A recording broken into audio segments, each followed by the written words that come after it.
chapter 31. Yacob heard Laban's sons' words, saying, Yacob has taken away all that was our father's. He has obtained all this wealth from that which was our father's. Yacob saw the expression on Laban's face, and behold, it was not toward him as before. Laban was a little upset. He didn't get that same look of, oh, that's my boy Yacob. That's my boy Yacob making me prosper. That's my worker right there. Now the look is like, what'd you do? Verse 3, Yahuwah said, what? Go ahead, babe. No, I think that's good to talk about in regards to this idea of those who are for you when you're benefiting them versus when you begin to benefit and now their circumstances change. I think it's telling of one's heart. And I think that takes to. I was just thinking as you're talking about just this countenance change that we have to, that we can't be like that for our people Israel. We shouldn't be like that. Our countenance shouldn't change if our circumstances changes and our brothers and sisters are prospering or they're able to. And I don't just mean financially or physically, but in different areas. We shouldn't look at them in a different way, because that to me is more than manipulation. Or where was your genuine desire to see your brother or sister grow in that? Where was your genuine desire to see them get to the next level, go from glory to glory and faith to faith? So it just made me think about just the heart of man, I guess, and who we deem as friends and brothers and sisters, and how they're supposed to look towards us when tables change, I guess, if you will. Yeah. How would you feel if the brother or sister that is now prospering did some kind of prayer and, some supernatural thing to start benefiting from you, like Yacob just did with Laban's animals? You leave, you come back, and definitely something you weren't expect to happen happens. I don't know if Laban knows how it happened, but how would you feel in a situation like this? You're Laban. Well, for me, looking outside in, I personally, the way I see the scriptures depict Laban, I don't trust Laban's heart anyway. So if I was him, I would feel upset, right? I would feel like, oh, you manipulated me. But looking outside into the scriptures where he's changed Yaakov's wages so many times, and we'll get into that, and he's had him serve, double and even more so, and things like that. I would be upset if I was Laban, but looking at the outside, I don't think he had a genuine heart towards his nephew. If that's just my personal view on how I read the scriptures. I don't think I agree. I think now if I knew someone was praying against me, like, to try to use me, no, like I personally, no, I wouldn't like that. It's not a prayer I want. You wouldn't celebrate their prosperity? If you wouldn't celebrate with them? Congratulations, brother. I'm so happy for you. No, wow, look at all the speckled and spotted striped animals you have. Not if it's something that's against me, right? Like I'm trying to limit myself because we haven't read the rest of the chapter yet. But I think the heart is different here. I think the hearts are different, and Yahuwah sees it differently. He sees. I'll tell you what I think the right response should be of a righteous person. One, you should repent for how you treated Yacob and how you made him, how you pretty much deceived them and overworked them and things like that. It should humble you. And then you should congratulate their success, considering all that you've done. You know what I mean? That's what it should do to a righteous person. But I don't think we can count on that with Laban. So, that's what I'm saying, from Laban's standpoint, I don't think we can see that happening. But that's something that should humble you. If you were prideful, if you were taking advantage of a brother or a sister, and now all of a sudden the tides turn and now they're being blessed and you're not as much, it should humble you and be like, you know what? This is a lesson for me.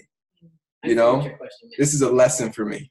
I gotta apologize to you because I was wrong. I took advantage of you.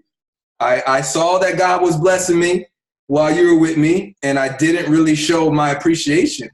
I didn't really appreciate you, and blah, blah, blah. Anyway, you know the rest.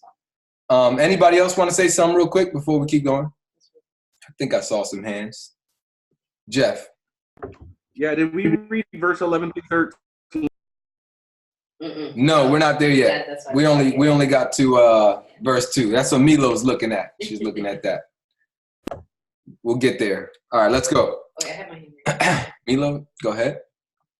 The only thing I was going to say was in the last chapter we saw, which I found interesting, was and this could be the concept of servanthood, right? In verse 25 of chapter 30, it said, and it came to pass when Rachel had borne Joseph that Yacob said unto Laban, send me away that I may go unto my own place and to my country. And he goes on, he says, look at all that I have done for my service. And then in 29, Yacob says, and he said unto him, you know how hard I served you, how your cattle has been with me, for little which I had, for it was little which you had before, and it is now increased into a multitude, and who has blessed you since my coming. Now when shall I provide for my own house also? I think it's interesting because it seemed as though Yacob, although he was serving, he didn't have his own, even all those years. So just something to consider. Mm-hmm. All right, verse 3. Let's keep going. Yahuwah now says to Yacob. Yahuwah is speaking to Yacob.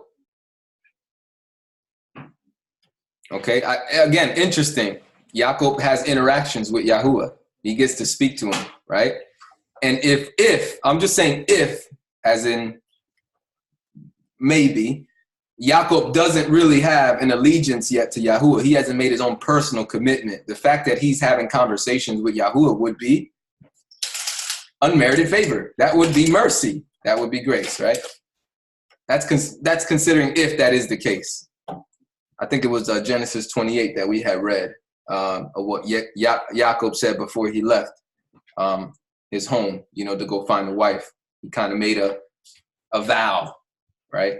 If that vow was iffy and conditional, basically like a deal, like if Yahuwah prospers me, then he'll be my God. Or if it was, listen, he's going to be my God regardless. That's what's in question. But Genesis 31 verse 3, Yahuwah said to Yacob, return to the land of your fathers and to your relatives, and I will be with you. D-Real. I want to point out that Yahuwah says that a lot. He promises that he will be with you or with him. Genesis 28:15 says, and behold, I am with you to preserve you continually wherever you shall go, and I will bring you back to this land, for I will not desert you until I have done all that I have said to you. Also, Genesis 28, I think this is the one that you were talking about. Well, and Yacob vowed a vow saying, if the Lord God will be with me and guard me throughout on this journey on which I am going, and give me bread to eat and clothing to put on. That's the one you're talking about. Also, I don't want to jump the gun, but I'm going to go to Psalms. For the sons of Korah, and Psalms concerning a secret, let's see, God, refuge. Hold on. There's a point to I'm getting to. I am Yahuwah that prepared you to put you in the place of Yahuwah, where you appointed a pillar to me and vowed to me there a vow. Now then arise and depart out of the land, depart into the land of your nativity, and I will be with you. That was out of Genesis 31:13. Oh, we haven't read that yet. The point what I'm trying to get is that he'll in our walk, he's going to be with us as long as we, stay on that path where we need to be, following his Torah, following every word, he says he will be with us, and also that he will return us to him, pretty much, you know what I mean? And that was the point of Messiah as well. So we will all return back to his covenant. Yeah. And throughout Scripture, that's what I got out of that verse right there, and through the cross references, he's trying to say something, that I'm going to return you back. Yes. You know what I mean? Be with me, and I will be with you. Right. Amen. I like that. I like that message you're getting out of that. But I do want to come back to a different aspect of the scriptures you're sharing, which I'm glad you shared it. I'm glad Genesis 28, 2 sections. We have 2 sections in Genesis 28. One is Yahuwah giving his word that he's going to be with Yacob. That's awesome. My question is, where is Yacob's personal vow of allegiance to Yahuwah? Because that's different, right? It seems like a one-way street. It's Yahuwah blessing Yacob, right? Yacob, when it comes to his vow, it sounds just like Chris brought up last week, and some people in here were also agreeing. It sounds iffy. It's not confident. Yahuwah says, I will be with you. He's not saying I might be with you.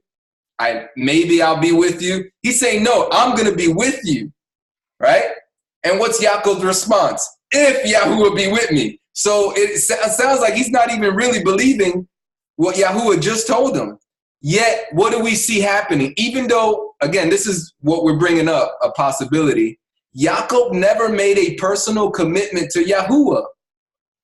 What if that vow wasn't really a good commitment? What if it was questionable? There's doubt there still. Yahuwah is still blessing Yacob this whole time. He's doing what he said he will do. Unmerited favor. Unmerited favor. Yahuwah made a promise. On his own accord, he made a promise with Yacob, and he's been keeping to his promise. He's been prospering Yacob. And he's talking with Yacob. He's able to communicate just to hear Yahuwah's voice. You know how many people I want to hear his audible voice. I would like to be walking and just like hear a voice from the sky. Boom.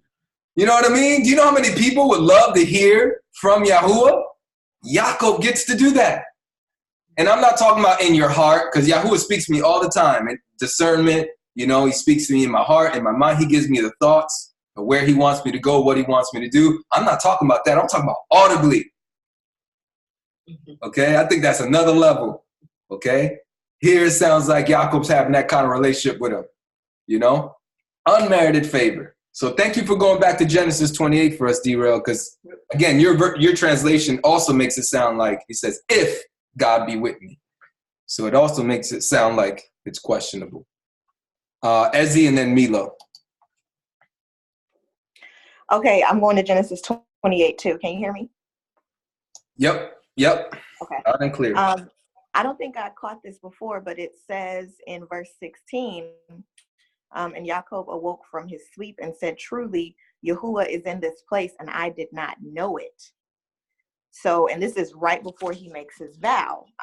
And then you see his vow later on in 20, saying Elohim is with me and has kept me in this way, that I am going and has given me bread to eat and a garment to put on. When I have returned to my father's house in peace, and Yahuwah shall be my Elohim, then this stone which I have placed as a standing stone shall be Elohim's house, and all that you give me I shall certainly give a tenth to you.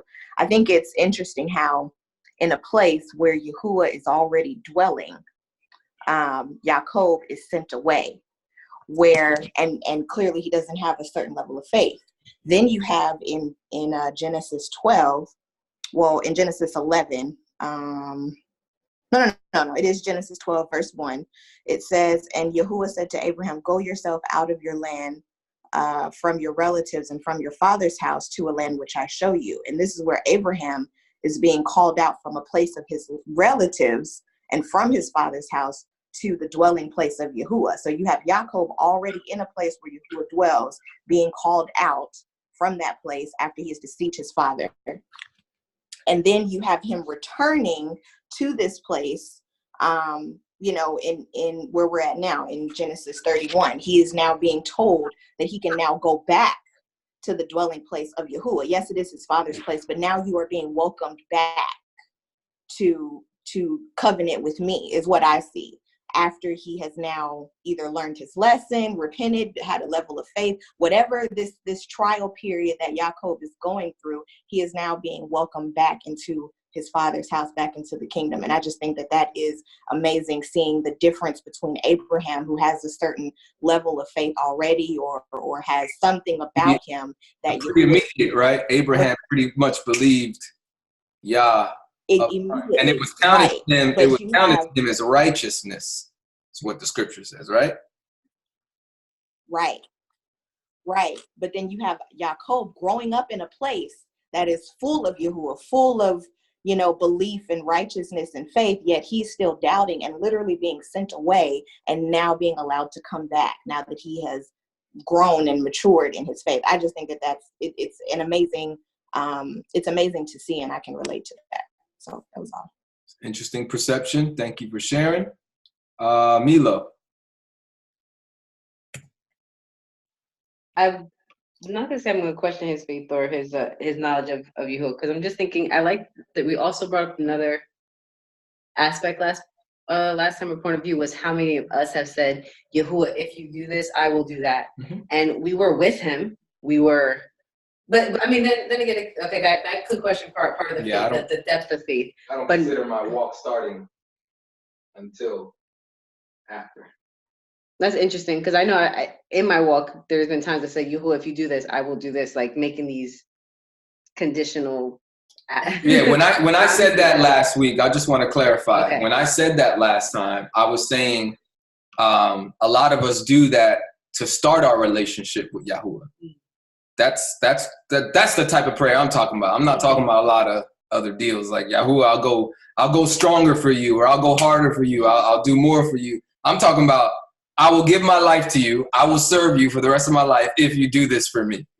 That's what I was kind of looking at. Like, I'm looking for something like that from Yacob. Like, where is the initial, I'm going to serve you. Like, you are my God. And you know what I mean? That's kind of what I was looking at. Yeah. All right. Back to Genesis 31. And we're at verse 3. So again, Yahuwah said to Yacob, return to the land of your fathers and to your relatives, and I will be with you. Yacob sent and called Rachel and Leah to the field of his flock and said to them, quote, I see the expression on your father's face that it is not toward me as before, but the God of my father has been with me. So if it was doubt in chapter 28, if God be with me, he definitely seems confident right now that Yahuwah is with him. Derail. Yes, but why does he say, but the God of my father, instead of does he not say, my God? That's a very good catch. That's a very good catch. I think that's significant. Why not make it personal, right? Why not make it personal? It's my God. Interesting. Go ahead, Milo. That's actually something I wanted to get into. In this aspect of, even the same way that we say the God of Abraham, right? Like we serve the God of Abraham, Isaac, and Jacob. I'm not dismissing him as far as my father. What I'm doing is I'm connecting him very specific with a specific covenant, as well as to which Elohim I serve, essentially, right? Because I'm not talking about like, especially in this pagan season, right? So I'm not talking about those gods. I'm not talking about those Elohim, the ones that my family members were served on that side. When I make it distinction and I say I'm serving the Elohim of Abraham, Yitzhak, and Yaakov, I'm saying I'm not far removed from Yahuwah. That's the one I serve, and I think it's distinction. But I also found it interesting when I read that the God of my father is the son. You have Abraham, Isaac, and Yaakov. That you have to teach the next generations the God that you serve. You have to. They have to be able to identify. And I think this is why, like within the Christmas season, why there's so much confusion, because people identify with the God that was taught to them, right? With the practices that was taught to them. And this is why it's so hard to later on break those traditions of, those pagan ways, because we affiliate with that. That's what our parents have taught us. And so when I hear it, I think of which Elohim did Yitzhak teach his son about, So I think in that sense. But I also found it interesting, if I can just change real quick. And I mentioned this to you before, Dario, that in verse 3, Yahuwah tells Yaakov to return to his land, the land of his fathers. Right. But he's physically in the land, technically, of his forefathers. right? Like he went back to get a wife, and he's in the land of his blood relatives. But I think it's interesting that Yahuwah is establishing once again. I was thinking it was where they're at currently. No, Not where they're from. No. He's already there. I know. What he's saying is going back to the land of Canaan. Right. That's what I'm thinking. Exactly. They're not right now. Yaakov's not in the land of Canaan. Right. And what I found interesting is Yahuwah is saying, and he's reminding, I have a covenant with you and your people that the land of Canaan is your land. This is not considered, quote unquote, your land. And I just think it's interesting that Yahuwah is bringing that covenant back up. That it's repetition. I love when I hear and see Yahuwah repeating covenants of old, and he's saying, go back to your land, the land of your fathers, which is of your birth, which is of Yitzhak's birth, and which is where Abraham went, because it's only technically three generations. Mm-hmm. And then that's what Yahuwah defines as our land, not the land that he's technically on right now, which is still the land of his fathers, technically. So that makes sense. Yeah. I think that too, when he says, but the God of my father, even back then there was so much different people worshiping different deities in those days too, that he had to, let them know who he's talking about. Yeah. He's talking about Yahuwah. Yep. A specific right. God, right? Yeah, let's get it straight. I ain't talking about your God. Right. Mine. My dad's. Yep. Abraham has a reputation, Isaac has a reputation. So let's connect it with a human, because it's somebody people can identify. And we know Abraham had a reputation. I mean, he was great. Mm-hmm. So, they knew who he was talking about. Yep. So that's a good point. Let's keep going. Yeah. Genesis 31 verse. I'm sorry. What? Jeff had his hand up. Jeff, did you have your hand up? Yeah, I was just about to say the other thing about saying somebody's your father, you're the son of a father, is saying that you do like them. Like it's like an idiom, you're the son of so-and-so, right? He's the son of Abraham. He's identifying, with that. And right on. I think biblically when they would say somebody's the son of, they would say they do just like them. You know what I mean? Yeah. And I think it's kind of cool to returning to the house. It's a model for repentance, right? The root word being shub, return to tent, press back in. It's the same word for repentance has to do with returning back to the house in its root form. Nice. Good stuff. Teshuvah, right? Yeah. Verse 6, Genesis 31, verse 6. You know that I have served your father with all of my strength. Your father has deceived me. Look at that, him using the words deceived. Yacob's using the word deceived. He sounds like his own brother now, doesn't he? He sounds like his brother. Your father has deceived me and changed my wages 10 times, but God didn't allow him to hurt me. Interesting phrase. If he said, the speckled will be your wages, then all the flock bore speckled. If he said, the streaked will be your wages, then all the flock bore streaked. Thus God has taken away your father's livestock and given them to me.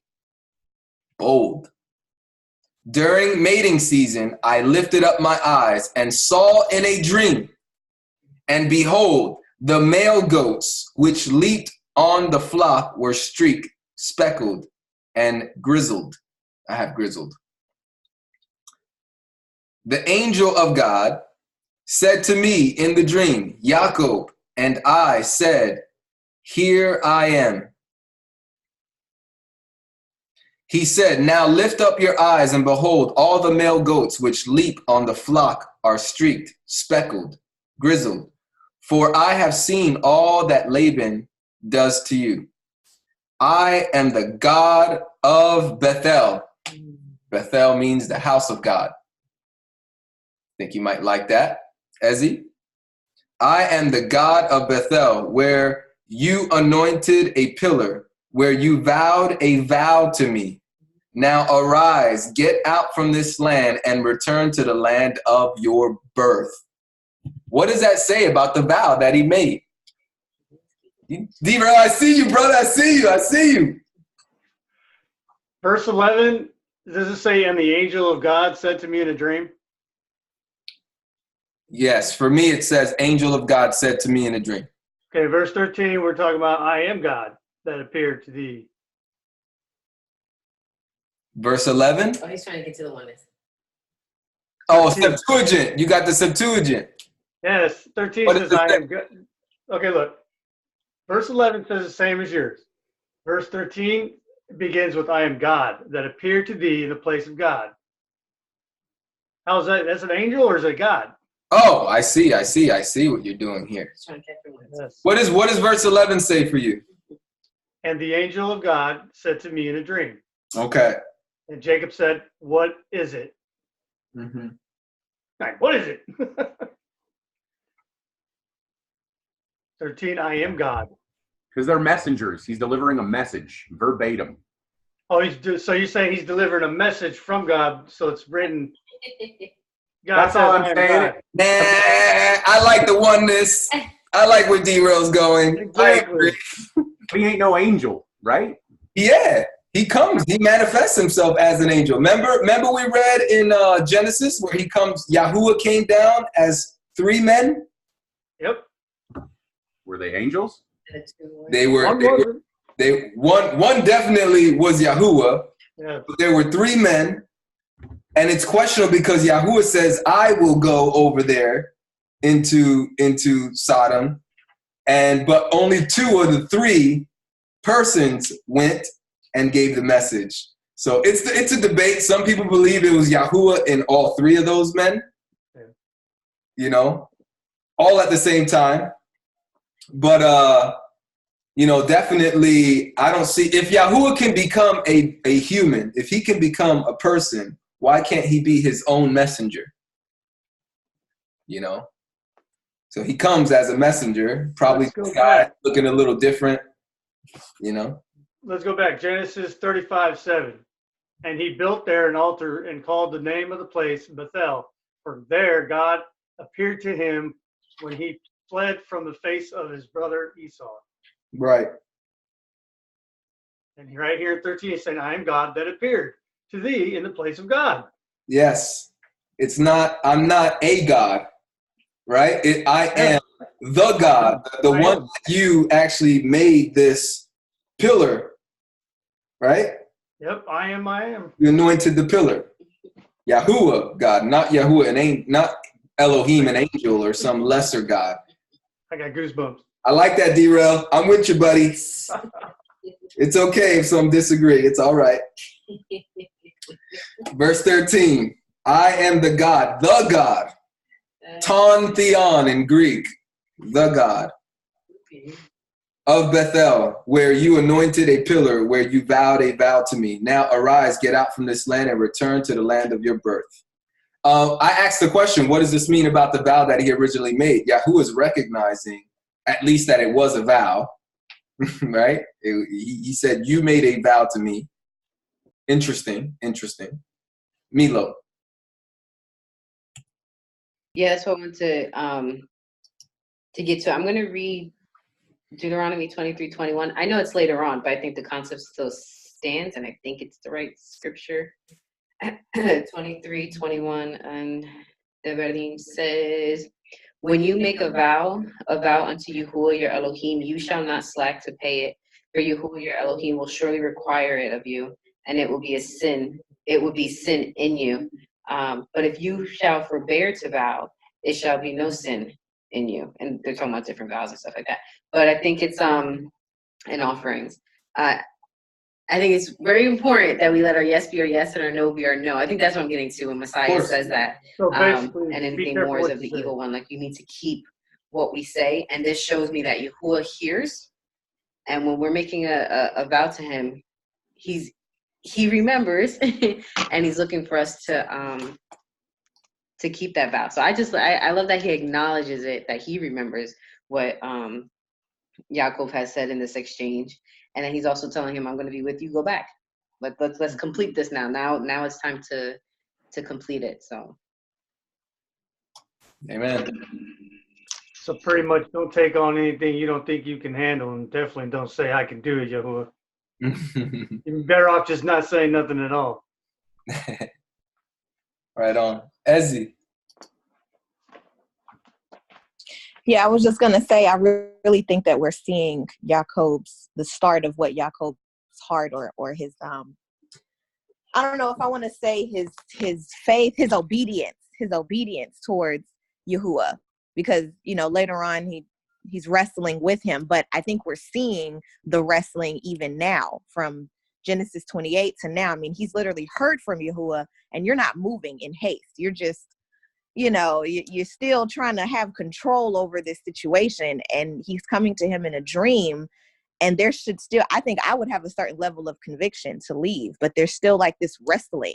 So I think that we're seeing early on, Jacob's, his heart. Yeah, I agree with you. I think a lot of us too in our walk will try to do our will instead of the will of Yahuwah's, and that's kind of like what you see with Yacob. I'm not sure where I see what you guys are seeing. Where is Yacob trying to take control of the situation? Help me understand. Well, I thought you were going to start saying, from him. What was that?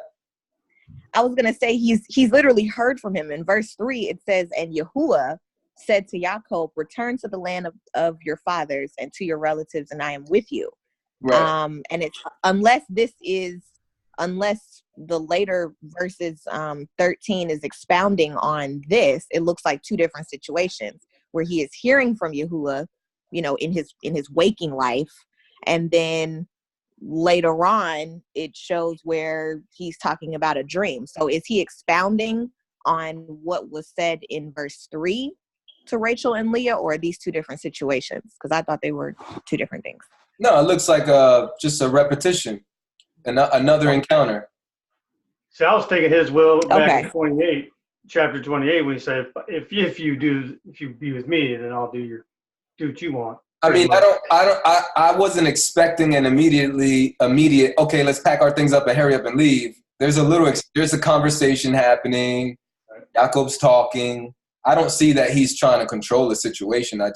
Maybe they're going through a normal, you know what I mean? I don't know what the timeline is here. It doesn't give us a timeline, like how long after he first spoke, how long after the first time Yahuwah told him to go back.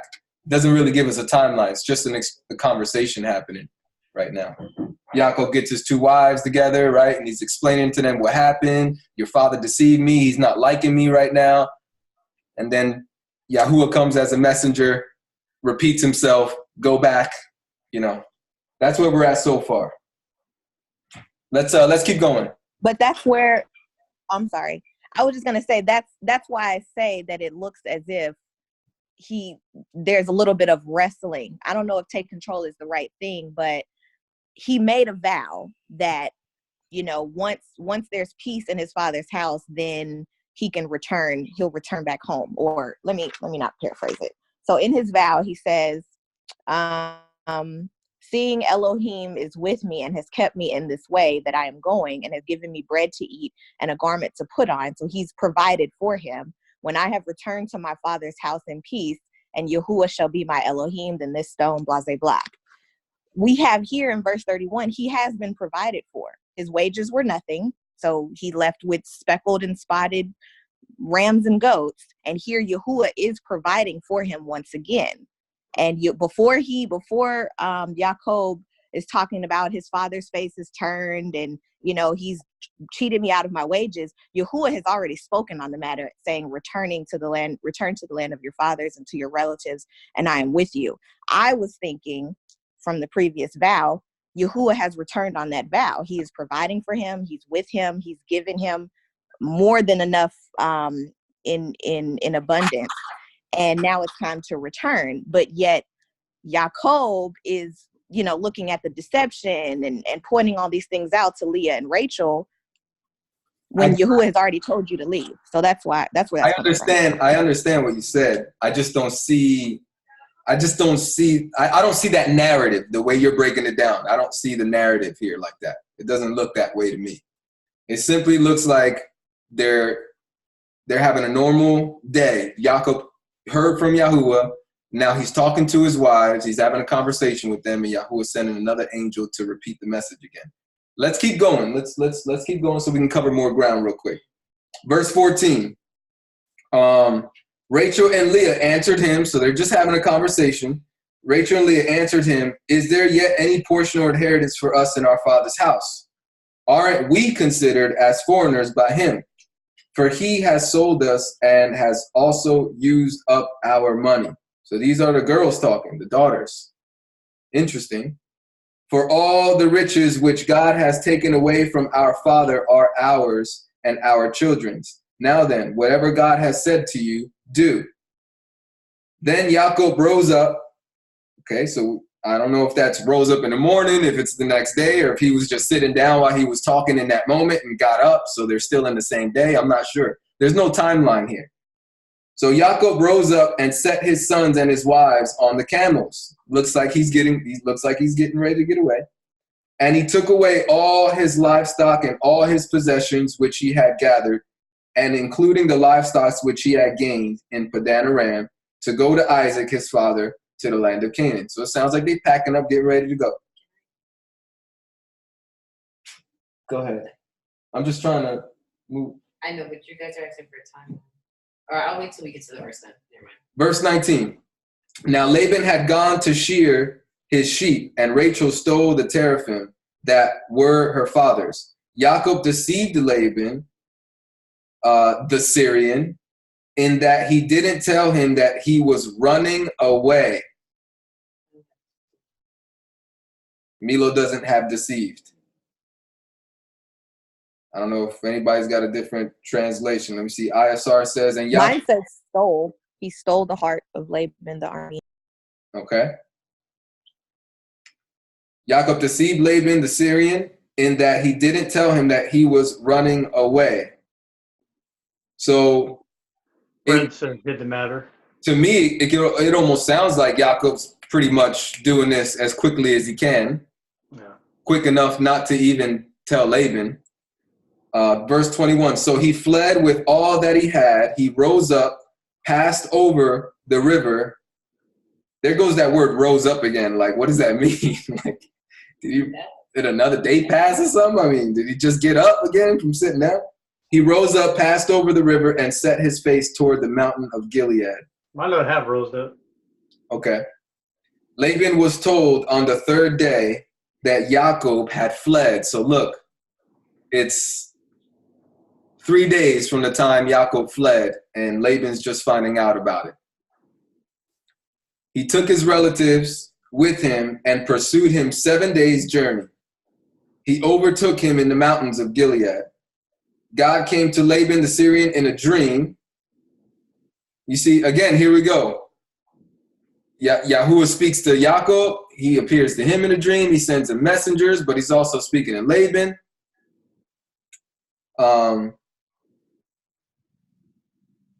Of the night, and said to him, verse 24, be careful that you don't speak to Yacob either good or bad. Laban caught up with Yacob. Now Yacob had pitched his tent in the mountain, and Laban with his relatives encamped in the mountain of Gilead. Laban said to Yacob, what have you done that you have deceived me and carried away my daughters like captives of the sword? Why did you flee secretly and deceive me and didn't tell me, that I might have sent you away with mirth and with songs, with tambourine and with harp, and didn't allow me to kiss my sons and my daughters? Now have you done foolishly. It is in the power of my hand to hurt you, but the God of your father spoke to me last night, saying, be careful that you don't speak to Yacob either good or bad. Now, you want to be gone because you greatly longed for your father's house, but why have you stolen my gods? Here we go. Yeah, get down there now. In case we were all wondering what relationship Laban had with the God of Abraham, Isaac, and Jacob, okay, he must have none, okay? It sounds like he worships other gods. Yacob answered Laban, because I was afraid For I said, lest you should take your daughters from me by force. So I have a question. Yacob doesn't deny having stolen Laban's gods.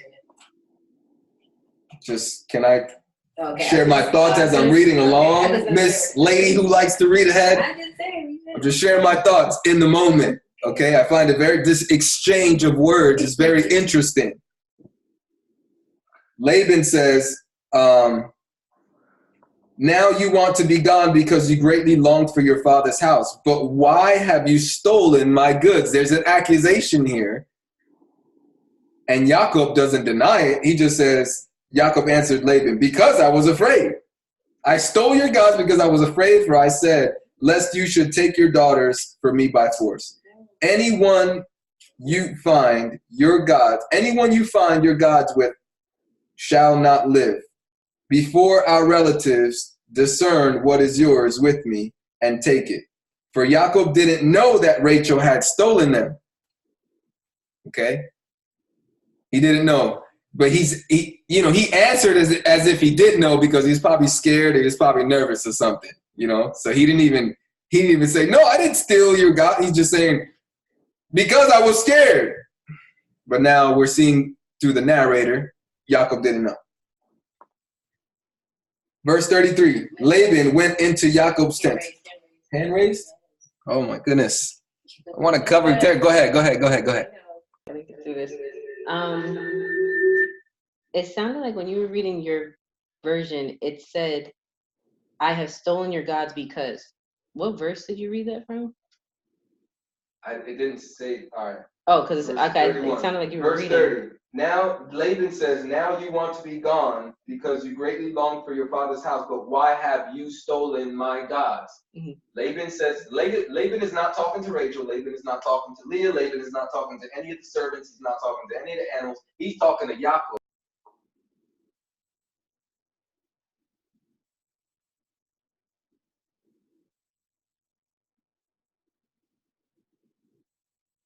Both of y'all are muted, I think. Okay. But later on, we find.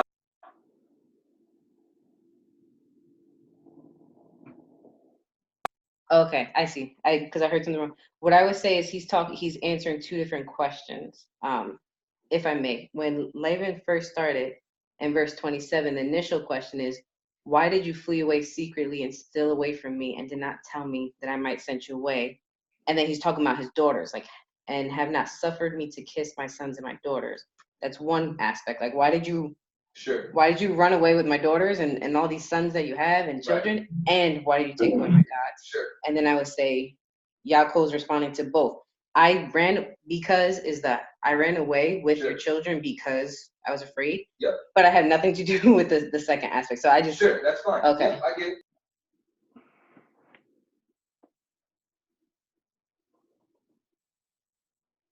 You're muted again, guys.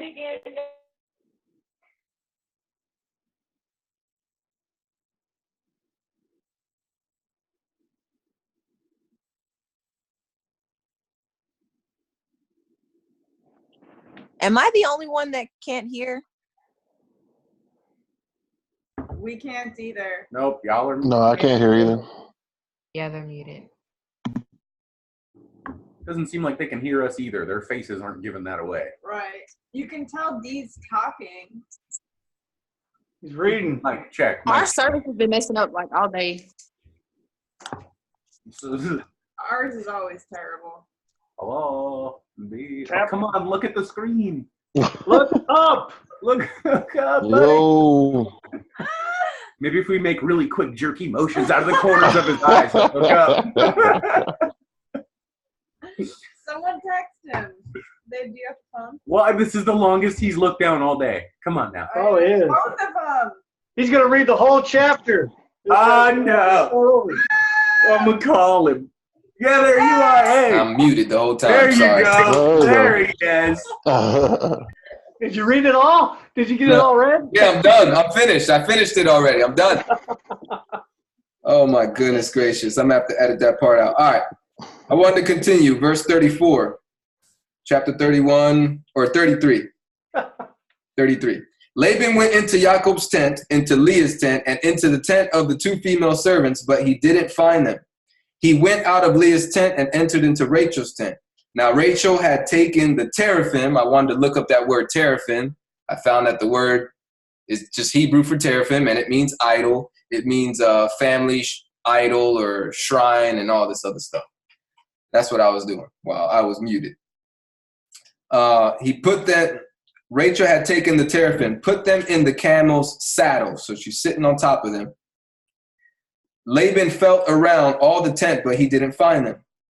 She said to her father, "Don't let my lord be angry that I can't rise up before you, for I am having my period."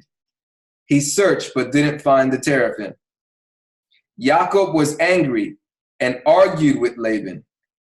Yacob answered Laban, "What is my trespass? What is my sin? That you have hotly pursued me." Verse 37. Now that you have felt around all my stuff, what have you found of all your household stuff? Set it here before my relatives and your relatives, that they may judge between us two. These 20 years I have been with you. Your ewes and your female goats have not cast their young, and I haven't eaten the rams of your flocks. That which was torn of animals I didn't bring to you. I bore it loss. Of my hand you required it, whether stolen by day or stolen by night. This was my situation. In the day the drought consumed me, and the frost by night, and my sleep fled from my eyes. These 20 years I have been in your house. I served you 14 years for your 2 daughters and 6 years for your flock, and you have changed my wages 10 times.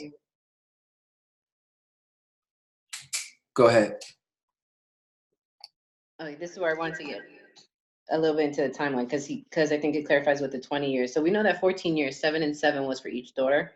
And then Yaakov says 6 years for your cattle. So my theory I would put out there is 31 and chapter 30 are intermingled, and they're not necessarily in chronological order. So in the sense of, I would say, when Yaakov was talking about the dream he had, that was at the beginning of the 6 years. And then because he had to wait for the cattle to be able to actually conceive and grow. It wasn't like in a day where he got to multiply, right? Year by year, he's growing his flock. And then finally, I would say that in 31, the beginning where Yahuwah is telling him to return, and now he's approaching his wives about it, he's going back in time saying, I had this dream. This is what happened. I'm building up my cattle, and Yahuwah is telling me, okay, now's the time to go. 1, your father's face is against me officially. 2, Yahuwah is telling me to go. So I think that's kind of the timeline that I gather within these 20 years that he's been with Laban.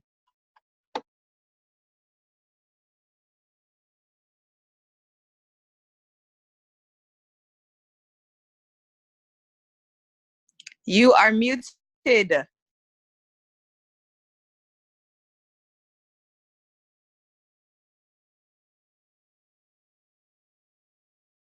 I'm sorry, guys. I got to do this because we're both in the same living room. So I'm unmuting. That's why I'm like, all right. To me, it sounds like I don't see the going back in time and everything like that. I see that there's a final, the goats, the striped, the speckled animals produce what they produce. We see that Yacob has prospered. Yahuwah speaks to Yacob and says, go back home. Your mission's done. He starts talking to his wives, and Yahuwah comes to him again and says, go back home. To me, it seems immediate. To me, it seems pretty immediate from the time Yahuwah is telling him to leave. He pretty much leaves. I think the narrative of the story makes it sound like he did it rashly, very in a hurry. He didn't even let Laban know he was leaving. So I think he did it pretty quickly. But it doesn't tell us, he didn't tell us from the moment Yahuwah first told him to leave, was it in a day or not. So that's regarding the question about the timeline, which I don't think is really that important. The point is he left and the exchanges that happened in between all that. Ezzy. I have 2 questions. So is Yacob still working from a place of deception by leaving in the middle of the night? And is that why it said that he stole the heart of Laban, or he stole away? That's my first question. I'm not sure. That's why I wanted to kind of keep reading, because I didn't feel like I was getting anything really significant. That's why I didn't stop. I wanted to keep going because I'm still getting a main message. So there's an accusation. He's obviously, somebody stole something. It wasn't him. It was Rachel. He's getting accused of something that he didn't do. There's an investigation going on. I kind of wanted to keep reading to kind of see where this is going. But to answer that question right there, I don't know what the deception is other than what happened with the animals.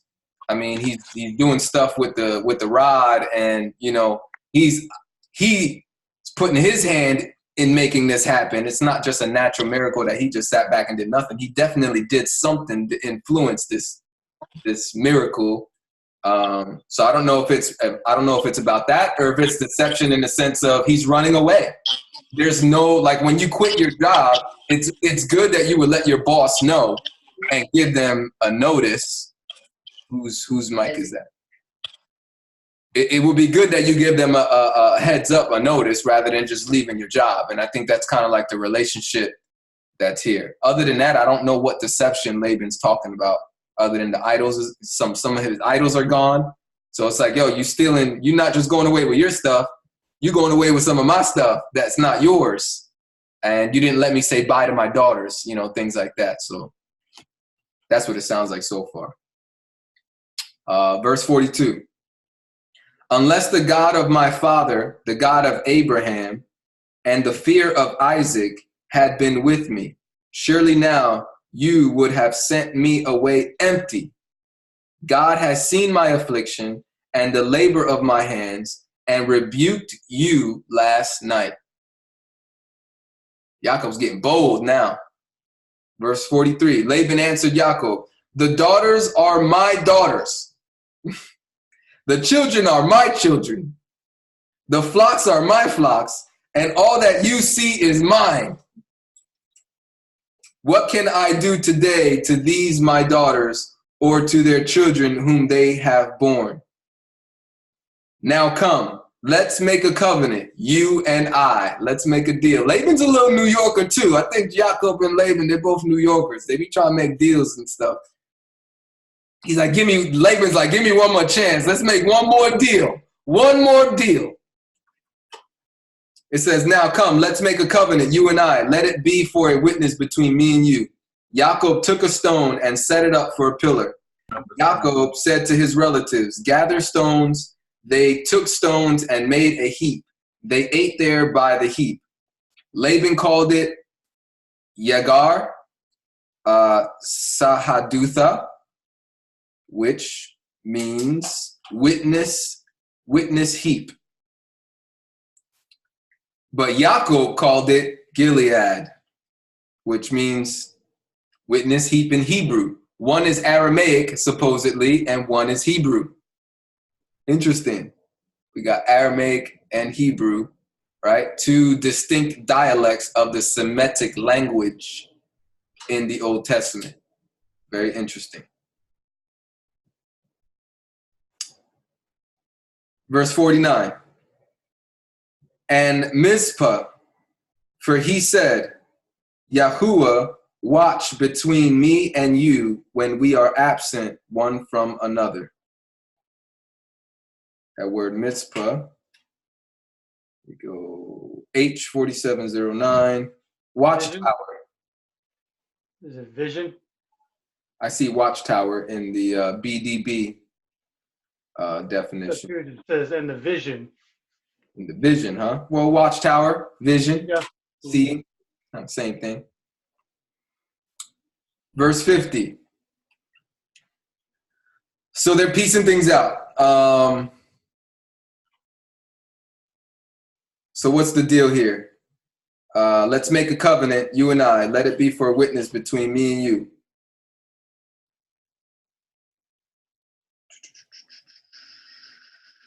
Verse 50. If you afflict my daughters or if you take wives in addition to my daughters, no man is with us.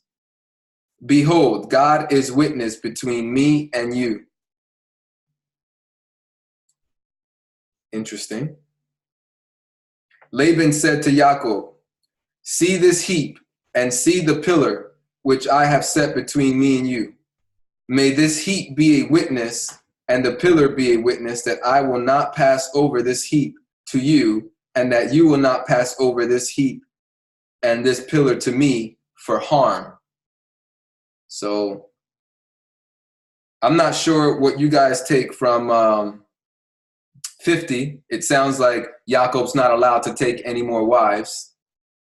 That sounds like Laban's words, right? This is part of the covenant. You're not allowed to take any more wives, unless I'm wrong, unless you guys see something else. And number 2, we're not going to harm each other.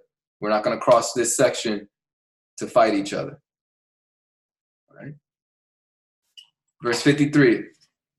The God of Abraham and the God of Nahor, the God of their father, judge between us. Then Yacob swore by the fear of his father Isaac. Yacob offered a sacrifice in the mountain and called his relatives to eat bread. They ate bread and stayed all night in the mountain. Early in the morning, Laban rose up and kissed his sons and his daughters and blessed them. Laban departed and returned to his place. So far, we're not seeing what has come about this idol issue. Not yet. Maybe in the next chapter. But Yacob was prospered. Yahuwah prospered him. Yacob is confident that Yahuwah prospered him. He's identifying Yahuwah is the God of Abraham, Isaac, and Jacob prospering him. So I see a progression in his faith. It's slower than Abraham's, but there definitely seems to be progression. Yeah, I don't know what else to say other than what I've already been saying a lot. Just a lot of grace, a lot of mercy on Yahuwah's part with Jacob. Ezzy. Would this be an example of holding offenses? How Yacob felt before he left and him leaving without really addressing it? Yes, that's a good catch. That's a good catch. I think that's clear to see. It wasn't addressed, and there didn't seem to be an opportunity for reconciliation there. Even now, I don't see Laban saying, I'm sorry, right? We don't see an apology from Laban, unless I missed it. I didn't read anything about Laban saying, oh man, I'm so sorry to put you all through all this trouble. So Yacob is holding that in, but he did express it. But I don't think it was really recognized by Laban. I think it was kind of brushed off. Laban's moving on. He's like, all right, let's make a new deal. Let's not harm each other, okay? No harm, no foul, okay? Everything that happened all these years, no harm, no foul. Let's not hurt each other, okay? You good? You good? I'm good? All right, let's go. That's kind of what it sounds like just regular macho man, we good? Everything all right? Okay? All right, listen, you're upset with me. I get it. Okay, cool. I mean, fine. But let's make a deal now. Let's not gonna hurt each other no more, okay? No more fighting, okay? I don't want no problems with you and your God, okay? We good? Yeah? Okay, great. Let me say bye to my family. I don't feel Laban's not like, he's not that kind of guy. He's not sensitive, not empathetic. He doesn't care. I think Laban's just a successful businessman that he pretty much goes out to get what he wants, and that's what he's focused on, his materialistic prosperity. What can he get out of this? That's why he married off all his daughters the way he did, right? Just to benefit him and his family. All right, Milo. I'm also wondering if it's just Yaakov's wisdom, to be honest, because in verse 42, Yaakov says, except the Elohim of my father, the Elohim of Abraham, and the fear of Yitzhak had been with me, surely you would have sent me away now empty, which is an accusation, right? Elohim has seen my affliction and the labor of my hands and rebuked you yesterday. And then I'm going to go back. I'm going to make a point in a second. When they, in chapter 30, had made the covenant that all the streaked cattle would be Yacob's, it's very specific that when you see the streaked animals, they're considered mine. They're considered Yacob's, not Laban's.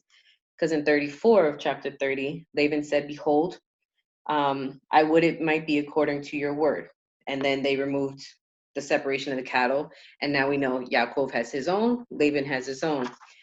But Laban says in verse 43 of chapter 31, these daughters are my daughters, these children are my children, and these cattle are my cattle. All that you see is mine. So I find it that it's Yaakov's wisdom, not so much. I mean, obviously there were offenses. Changing wages. I'm gonna get to wisdom in what, to leave or to do leave, what he but did? also to take his time in this. So, for example, because the question was he holding offenses, right, and not dealing with it earlier?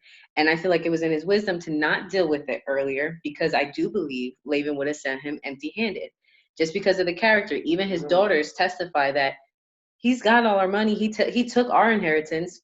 He sold us. like. So I think between the daughter's testimony of the character of their father, Laban's response to, even though they made a covenant and said, no, the streaked and spotted and all that is considered yours, not mine. He's now saying, nope, those are all mine. Everything is mine here. Everything you see is really mine. So I feel Yaakov was very wise. And obviously he had Yahuwah's guidance. I do believe Yahuwah specifically told him how to move, when to move. And yours says stole away his heart, but mine just says stole away as in he ran away, like he fled, basically. So I think it was more wise to kind of hold off in that situation so that him being Yaakov, build up his estate and be able to provide for his family, because that was his desire. He originally told Laban, when will I be able to actually provide for my family? Like it was still originally considered Laban. So just a thought, because Laban to me is shiesty. that's my personal take. I'm not a big fan of him personally, the way I see him characterized, at least. So I guess that's kind of my So just to be clear, we talk a lot in this assembly of dealing with offenses, addressing offenses right away. Is this one of those situations where you're saying it was actually wise not to immediately? Just to be clear, it sounds like you're saying it was wisdom because of the person we're dealing with, the type of person we're dealing with. Yes, I would say yes. Because I even felt there's times in the past where we rushed too quickly to deal with the situation and it came out worse. More offenses came out, it just wasn't the emotion of everything, and it could have taken a little bit more time. So yes, I would say that. And he also had to serve at least 14 years. So he had to be he had to be there for 14 years and deal with all that Laban was doing and stuff. So yes, I would say yes. All right. That says a lot. That says a lot about a lot of stuff. That says a lot about our employment. Those of us who work for a boss, right? If you want to, is it wise to forfeit your job or to, if your boss, that this is not an easy guy that could be spoken to, talk with issues. Is it wise to lose your job because you opened up your mouth, you know what I mean, to something you were justified in opening your mouth to, right? Something that's justifiable, justified. You were wrong. There was something, the boss is doing something wrong. Having wisdom, knowing the personality you're dealing with, the type of employer you're dealing with, would it be wise for you to lose your income, lose your prosperity for a season? I'm not saying yes or no to this answer. I'm just saying these are things that are, wow, it's not as clear cut, as we make it, we talk about it, right? Because all of us here in this assembly, we're very strong on dealing with offenses, right? We've been talking about that for a long time. But there's an exception within the exception. There's also the right timing, right place, right? So that's something to consider. It's actually a good point, something to point out from this story. Because the workplace Yacob definitely was holding on to it and didn't say anything. I can't hear you guys. Sorry, hold on. Go ahead, D-Ro. the workplace is a totally different atmosphere too. You know what I mean?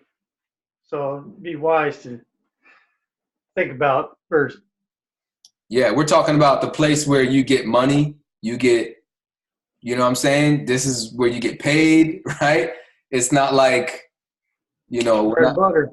yeah, it's a bread and butter. So it's like, be wise. That's why I think Paul a lot sometimes talks about it too. He talks about like, serve your masters as if you're serving Yahuwah. Like sometimes you got to just bite the bullet sometimes on certain things and just submit. You know what I mean? Likewise in a marriage, I think it's similar in a marriage. You know, a wife and a husband. I think wives have a very difficult position because they do have to submit to a husband, and I do believe that does entail husbands getting the last word on making decisions for that household, and I think that's not easy. What if a husband is making bad choices? Not that he's sinning, but he's making bad choices. Wives have to, and they know he's making a bad decision. It's like, see where this is going. This is not going to go good. I'm telling you right now, it's not going to go good. But you could be making a bad financial choice, you know. Right. And like, we can't do that. Right. So it's not easy. It's not, but we see a little bit of that principle being shown in here. Like sometimes, you know, it's best to hold off and kind of let Yahuwah do the fighting, let Yahuwah do the exposing, which he did do in this situation, right? Seems like Yahuwah definitely, he approached Laban in a dream. He spoke to him. So all that hard work, all that suffering Yacob went through, you know, Yahuwah definitely showed up. Jeff. Yeah, but you know, he was just 14 years he kept his word. You know, that nothing would have changed him having to keep his word, right? Yeah. And so I would guess at 7 years when he got the wrong daughter that he would have had an offense to say something about then, you know what I mean? But he strove for another 7 years to get the daughter he wanted, and he made a deal, you know, and maybe those cattle were just his consolation prize for everything he had to endure. And then he knew, and everyone knew when the cattle thing started, that he was making his way out, you know? Yeah. Because he only went for the daughters. He didn't go for cattle, really. He went for a daughter, you know? Yeah. But there is a lot to consider as a man. You have to provide for your family. That's Torah, you know what I mean? And you can't just quit because you get talked down to or you don't like the way you're being treated exactly, you know? Yeah. I hear a lot of guys, I've heard a lot in my life, a lot of men who have families, have children, and they're like, oh, you know, they want to take a leap of faith, or they want to do something that's definitely going to compromise their job, but they don't have a plan B. They don't even have a backup. They don't have another job lined up. It's like, where's the wisdom in that? You're going to lose your job. You're not going to be making money for who knows how long. Is that wise? You know, I don't think it's wise. But it will show to be wise if he takes a leap of faith to stand up for what's right, say something, or do whatever he needs to do. He loses that job and then gets one right away. Then it will prove like, brother, you made the right choice. Good job. You know what I mean? Like, good for you.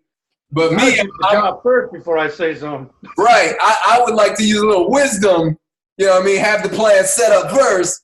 But if he does end up, you know, getting the job right away, then I would clap and I would applaud his, you know, his leap of faith to stand up for what's right.